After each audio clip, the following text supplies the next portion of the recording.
Hiya parents, my name is Cody, I'm 20 years old and I've been through the SEND process myself as I am blind and autistic.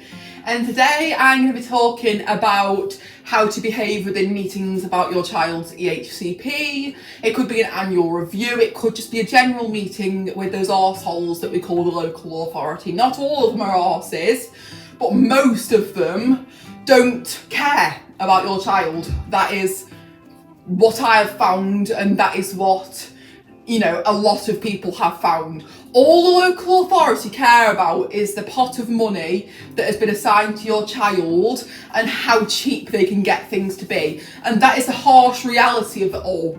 And I know it can be so tempting to lose your absolute shit on them, but you've got to be methodical about it. You have got to study, SEND on Google.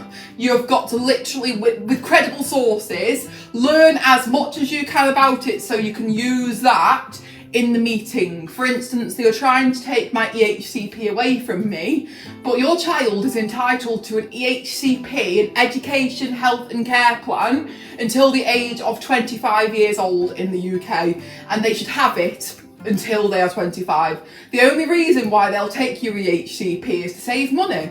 Yes, they can make vague excuses like your child's not in full-time education, but still it should remain open just in case your child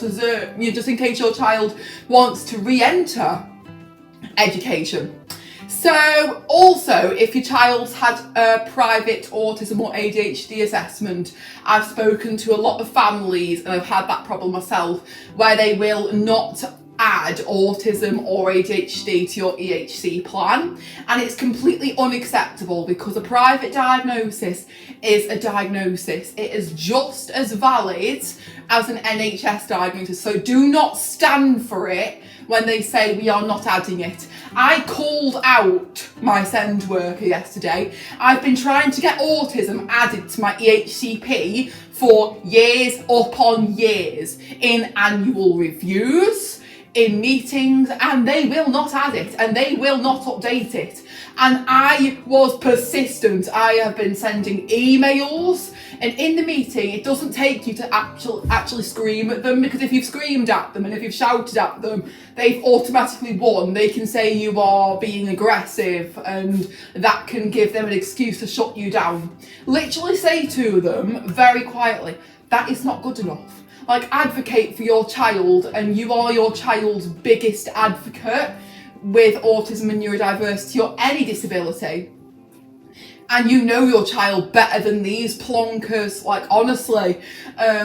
All they care about is the money and utilising that pot of money. All it is funding, and that should not be the case at all.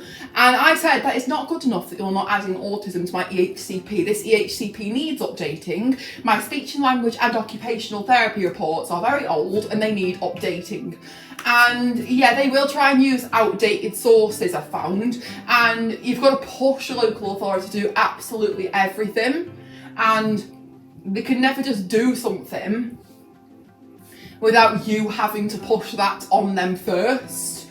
Like, the moral of the story is you have to fight for absolutely everything. With most of these LEAs, they are actual idiots, and I'm not sugarcoating it here. They don't care about the children in their care. They just care about the money and the funding. But just stay strong, because if you continue to stay strong, it will up your chances. And if you just meet them with reason, with, counter arguments that really discredit what they are saying, then they really have nothing or very little to bounce back at. And I would encourage you to have an advocate there with you in the meetings. And usually you can get advocates like in the council, but it can be difficult to get. I don't know if that's only with adult social care actually, but it could be a family member. It might just be someone having that moral support with you.